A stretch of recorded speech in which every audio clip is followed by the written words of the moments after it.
Hey everyone, मेरा नाम अभिषेक है और जो मैंने वीडियो रिकॉर्ड की थी लास्ट टाइम रिच पिड किड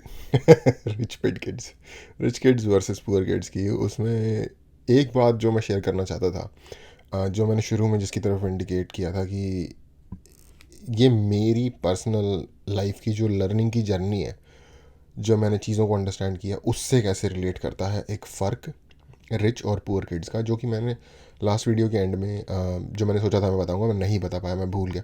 तो मैंने कहा कि वो ऐड करता हूँ क्योंकि मुझे लगता है कि वो इंटरेस्टिंग होगा सुनना किसी के लिए। क्योंकि हो सकता है कि बहुत सारे बच्चे या यंग लोग उस फेज़ में हों अपनी लाइफ की। तो मुझे छोटे से ही पढ़ने का काफ़ी शौक था, तो मैंने स्टार्टिंग की बच्चों की एक मैगज़ीन आती है चंपक, एक क्या काफ़ी आती है, चंपक नाम की एक मैगज़ीन आती है, एक नंदन नाम की एक मैगज़ीन आती है।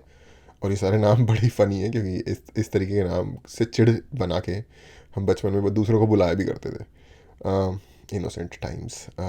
चंपक नंदन, एक बाल हंस नाम की एक मैगज़ीन आती थी। तो मैं जब बहुत छोटा था, like up until I guess 15-16 साल तक की एज तक मैं इनको पढ़ता था। और साथ साथ राज कॉमिक्स और डायमंड कॉमिक्स की कॉमिक्स आती थी। राज कॉमिक्स के बहुत सारे सुपर हीरो हैं जो कि अब जब हम बड़े हुए तो हमने थोड़ा हॉलीवुड को या मार्वल वगैरह को देखना शुरू किया, तो रियलाइज़ हुआ कि भाई ये तो उनसे कॉपी करके या उनके कैरेक्टर्स पे बेस्ड इन्होंने थोड़े से लोकल टाइप के हीरो बनाए हुए। फॉर एग्जांपल नागराज जो है वो स्पाइडरमैन है बेसिकली, या इसी तरीके की, या सुपर कमांडो ध्रुव जो है वो बेसिकली कैप्टन अमेरिका है। या लाइक एक तिरंगा हीरो होता था वो कुछ कुछ कैप्टन अमेरिका जैसा है बेसिकली। एनीवे, तो ये कॉमिक्स पढ़नी शुरू की। और जब आप कॉमिक्स पढ़ते हो ना, तो कॉमिक्स की जो बच्चों की जो पढ़ने से रिलेटेड चीज़ें होती हैं वो बड़ी ही आइडियलिस्टिक होती हैं। उसमें चीज़ों को बड़े ही आइडियलिस्टिक तरीके से पेश किया जाता है कि जो सबसे हाईएस्ट मोरल है, जैसे जो श्री राम का जो चरित्र है, अगर आप देखें तो वो highest moral moral value highest order पे रखी जाने वाली है। ठीक है। और जो उसके साथ फिर एक सतयुग भी आता है, सतयुग का ही वो पार्ट है बेसिकली, क्योंकि सतयुग का मतलब ये है कि जो सही होगा उसकी ही फाइनली जीत होगी। ठीक है। उससे आप ऐसे समझो कि उन कॉमिक्सेस में या उन छोटी बुक्स में जो अच्छा इंसान होता था, जो सही करता था, जो चालाकी ना करता था उसी की हमेशा at the end of the day जीत होती थी। और इससे फिर बच्चों को एक मोरल ग्राउंड मिलता है कि हमें सही के साथ स्टैंड करना है। उसके बाद थोड़े बड़े हुए, 16-15-17 साल 18 साल हाई स्कूल में आ गए। उसके बाद पढ़ना शुरू किया प्रेमचंद को। जैसा कि मैंने बताया मुझे पढ़ने का शौक था, जो पढ़ने को मिल जाता था मैं पढ़ लेता था। तो प्रेमचंद को पढ़ना शुरू किया। प्रेमचंद को जब आप पढ़ते हो ना, तो उनकी जो शॉर्ट स्टोरीज़ हैं या उनकी जो बुक्स भी हैं, जैसे गोदान, उनकी एक बहुत ही फेमस, आई थिंक उनका मैग्नम ओपस कंसीडर किया जाएगा, उनकी सबसे बड़ी रचना। अ, उसमें अगर आप पढ़ोगे तो जो होरी का जो कैरेक्टर है, जो कि हाउस होल्ड का जो पेट्रियार्क है, कैसे जो सोसाइटी है वो एक सीधे या भोले इंसान का फ़ायदा उठाती है। वो जो भोला इंसान है वो भी एक्चुअली इतना भी भोला नहीं है, वो भी चीज़ों को समझता है, वो भी बड़ी पॉलिटिकली टैक्टिकली चीज़ों को अपने एनवायरनमेंट के हिसाब से अपनी बोट को संभालने की कोशिश कर रहा है। एक जगह से पानी भरता है तो दूसरी जगह से, आई मीन मेटाफोरिक बोट की बात कर रहा हूँ, एक जगह से पानी भरता है तो वहाँ पैच लगाता है तो दूसरी जगह से कुछ टूट जाता है। ऐसी इस तरीके से अपनी लाइफ को, अपनी फैमिली को, अपने सराउंडिंग एनवायरनमेंट के अंदर चलाने की कोशिश कर रहा है हिसाब से कि सर्वाइवल होता रहे। तो वो भी कोई इतना भोला नहीं है, वो भी अपनी चालें चल रहा है। पर जो दूसरे समाज के लोग हैं, गांव के जो दूसरे लोग हैं, वो उससे भी 4 कदम आगे, जिसे कहते हैं कि अगर आप जैसे चंपक जब मैं पढ़ता था ना, तो उसमें सारी स्टोरीज होती थी। या फिर मैंने बहुत ही छोटे बचपन में पंचतंत्र की एक बुक है वो भी पढ़ी थी। उसमें भी सारी जो कहानियाँ होती हैं ना वो जानवरों के ऊपर बेस्ड होती हैं। चंपक में भी कहानियाँ जानवरों के ऊपर बेस्ड होती हैं। और जो कैरेक्टर्स होते हैं ना, वो जैसे जानवर का नेचर होता है उस हिसाब से इंसान के कैरेक्टर्स को दर्शाया जाता है। तो वो जंगल आपको उस होरी के गाँव में भी देखने को मिल जाएगा, जिसमें कि अगर एक इंसान है उसका नेचर है एक भेड़िया जैसा, एक एक इंसान है उसका नेचर है एक लोमड़ी जैसा, होरी का नेचर है एक हिरन जैसा जो सर्वाइवल ढूंढ रहा है। वो अपने आप को बचाने की कोशिश कर रहा है, किसी और को नुकसान नहीं पहुंचा रहा। जो दूसरे हैं वो उसको नुकसान पहुंचा के अपना फ़ायदा करने की कोशिश कर रहे हैं। वो उनका अपना बचना तो उनका ऑलरेडी सेट है। लाइक जैसे फूड चेन होती है, तो उस फूड चेन का आपको एक चित्रण मिल जाएगा।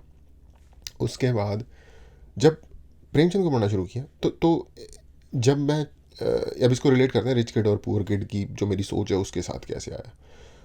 क्योंकि प्रेमचंद यार एक फुल फ्लेज ग्रोन अप बंदे का लिटरेचर है। प्रेमचंद अगर कोई पढ़ते भी हो आप, जैसे कि एक आप 40 साल के भी व्यक्ति हो, आप 50 साल के भी व्यक्ति हो, प्रेमचंद पढ़ोगे आप रिलेट कर पाओगे, आपको उसमें बचपने वाली कोई चीज़ नहीं लगेगी, क्योंकि वो समाज की जो प्रॉब्लम्स हैं उनको लाइक एज इट इज़ सामने रख देते हैं लाके। और उस वक्त की सच्चाइयों से भी आपको शायद मुलाकात हो जाए। तो अगेन एक शॉर्ट स्टोरी थी प्रेमचंद की जिसमें कि एक किसी अमीर घर की लेडी होती है, उनको बेटा पैदा होता है, बट उनको दूध जो लैक्टेशन जो है वो उनको दूध नहीं आ रहा होता उनको बच्चे को देने के लिए। तो वो अपनी एक नौकरानी या किसी गांव की गरीब किसी औरत से कॉन्ट्रैक्ट करती हैं कि आप मेरे उन उस गरीब औरत को भी उसी वक्त ही बच्चा हुआ होता है और उनको दूध अवेलेबल आ रहा होता है उनके ब्रेस्ट में। तो वो उनसे कॉन्ट्रैक्ट करती है कि अगर आप मेरे बच्चे को दूध पिलाओगे तो मैं आपको इतने पैसे दे दूँगी। तो बेसिकली स्टोरी ये है कि एक गरीब औरत जो है वो अपने बेबी को दूध नहीं दे रही, गरीबी और पैसों की ज़रूरत की वजह से, या थोड़ा सा ही दे पा रही है बचा हुआ। और एक अमीर औरत जिसके कि घर में बेटा पैदा हुआ है और उनके पास नहीं है दूध देने के लिए, तो उसको दूध जा रहा है। और जो गरीब बेटा है वो, क्योंकि दूध अवेलेबल नहीं था बचपन से ही माँ का, तो कमज़ोर होकर वो पैदा होता है। स्टोरी आगे तक जाती है, वो दोनों बड़े होते हैं, जो गरीब औरत का बेटा है वो जो अमीर फैमिली का बच्चा है वो, ये दोनों बड़े होते हैं। मैं जब इस स्टोरी को पढ़ रहा था ना, तो क्योंकि मैं आया था कॉमिक्स की दुनिया से तो मेरे दिमाग में, और कॉमिक्स में जो वैसा होता है ना, फॉर एग्जांपल सुपर कमांडो ध्रुव की अगर आप बैक स्टोरी पढ़ो, तो बेसिकली वो अबैंडेंड चाइल्ड है जिसको सर्कस में उठा लेते हैं, सर्कस में उठा के फिर वो वहाँ पे बहुत ज़्यादा टैलेंटेड निकल जाता है, ब्रेन उसका बहुत तेज़ है, फिजिकली बहुत ज़्यादा केपेबल है, बियॉन्ड ह्यूमन, जो कि बच्चों वाली कॉमिक्स है तो समझ सकते हो आप। अम, तो मैं आ रहा था वहाँ से उस वाले माइंडसेट के साथ। डोगा एक और कैरेक्टर है कॉमिक्स में, वो एक नौकर होता है जिम में, उसको कोई बंदा देख लेता है, अदरक चाचा अगर आपको सही नाम जानना है तो। और फिर वो वहाँ से उसको ट्रेन करना शुरू करता है, फिर उसको फाइट्स में ट्रेन करना शुरू करता है, वो इतना ज़्यादा शक्तिशाली बन जाता है, वट जो भी है। तो मैं आ रहा था उस वाली दुनिया से कि जो गरीब है ना, वो अपनी सिर्फ डिटर्मिनेशन के बल पे जितना भी आगे जाना चाहे सुपर हीरो बन सकता है, वो उसके पास सुपर पावर्स आ सकती हैं अगर डिटर्मिनेशन स्ट्रांग हो। और एक्चुअली बचपन में उस चीज़ों को पढ़ने का फ़ायदा है जो कि आपको लाइफ लॉन्ग रहेगा, क्योंकि आपको डिटर्मिनेशन की वैल्यू रहेगी अपनी लाइफ में, जो कि बहुत इंपॉर्टेंट चीज़ है। वो आपको बॉग डाउन नहीं होने देती चीज़ों से, अगर आपको आपके अंदर डिटर्मिनेशन इनफ बिल्ट हो जाए। और किसी भी वर्थ अचीविंग चीज़ को अचीव करने के लिए वो जो डिटर्मिनेशन है वो चाहिए ही चाहिए, तो वो आपकी एक बन जाती है। एनीवे तो मैं आ रहा था उस दुनिया से। मैंने पता क्या सोचा जब मैं उस स्टोरी को पढ़ रहा था, मैंने सोचा कि ये जो गरीब बच्चा है, इसको एहसास होगा अपनी गरीबी का कि मेरी माँ को अपना दूध बेचना पड़ गया, मुझे दूध नहीं मिला, इन चीज़ों से ये लड़ता हुआ लाइक फाइनली जब ये दोनों बच्चे बड़े होंगे तो ये हर चीज़ में ज़्यादा केपेबल होगा उस अमीर बच्चे से। बट यहाँ पे फ़र्क आ गया, जो एक कॉमिक्स की सच्चाई होती है और एक रियलिज़म जो होता है दुनिया में, जो कि प्रेमचंद अपनी बुक्स में इंट्रोड्यूस करते थे, जो कि फ़र्क है कॉमिक्स में और एक प्रेमचंद का नावल पढ़ने में, कि उन नॉवल में ऐसा होता है कि जो वो बच्चा होता है वो सिकली होता है, कमज़ोर होता है, बड़ा होता है, बहुत ही कमज़ोर सा होता है। जो अमीर घर का बच्चा होता है बचपन से खाया पिया पैदा होता है, तगड़ा होता है, स्कूल में भी अच्छा कर रहा होता है, चीज़ों में भी अच्छा होता है, तगड़ा भी होता है, फिज़िकली मेंटली स्ट्रांग होता है, हर तरीके से उस बच्चे से बेटर होता है। और मुझे ये लाइफ में एक ऐसा एहसास था जो मुझे हुआ और मुझे वो हमेशा तक याद रह गया, कि जिसने मेरे लिए वो जो ग्लास सीलिंग है ना, कि जो बचपन की पढ़ी हुई चीज़ों की आइडियलिज्म का जो एक माइंड के अंदर फिल्म बन गई थी, वो ब्रेक हो गई। कि नहीं, असल दुनिया में अगर सिचुएशन ऐसी हो तो ऐसा होता है। और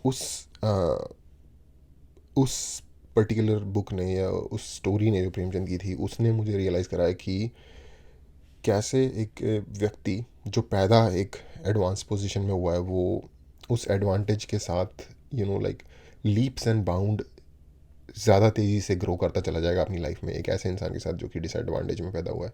आप खुद सोचो, एक फर्स्ट क्लास की सोसाइटी में जो मुंबई में एक बच्चा पैदा होता है और एक दो धारावी में एक बच्चा पैदा होता है जो कि वहाँ का स्लम है, कैसे वो लोग एक सेम कैलिबर पे स्टैंड करेंगे जब वो 25 साल के दो एक टाइम पे पैदा हुए 25 साल के लड़के होंगे या लड़कियाँ होंगी फॉर दैट मैटर, कैसे उनकी जो सोच का जो दायरा होगा, इमेजिनेशन का जो दायरा होगा, वो कैसे सेम हो सकता है? क्योंकि उनके पास एक्सेस ही उन चीज़ों का नहीं है, उनके एक्सपीरियंसेस ही वो नहीं रहे। जो एक गरीब 25 साल वाला बच्चा होगा या इंसान होगा, उसका एक अच्छी मील उसके लिए एक सपना होगी, और जो अमीर घर का बच्चा होगा शायद उसके लिए एक अच्छी मील, ये क्या होता है अच्छी मील? सारी मील्स ही तो अच्छी होती हैं, अच्छी मील होना कोई स्पेशल बात है क्या? जैसे कि फ्रांस की एक रानी ने जब उस विद्रोह हो गया उसके राज्य में, तो उसने कहा, तो लोगों ने उसे आके बताया कि लोगों ने विद्रोह कर दिया है, उनके पास खाने के लिए ब्रेड नहीं है। तो रानी ने कहा अच्छा ब्रेड नहीं है तो वो केक क्यों नहीं खा लेते?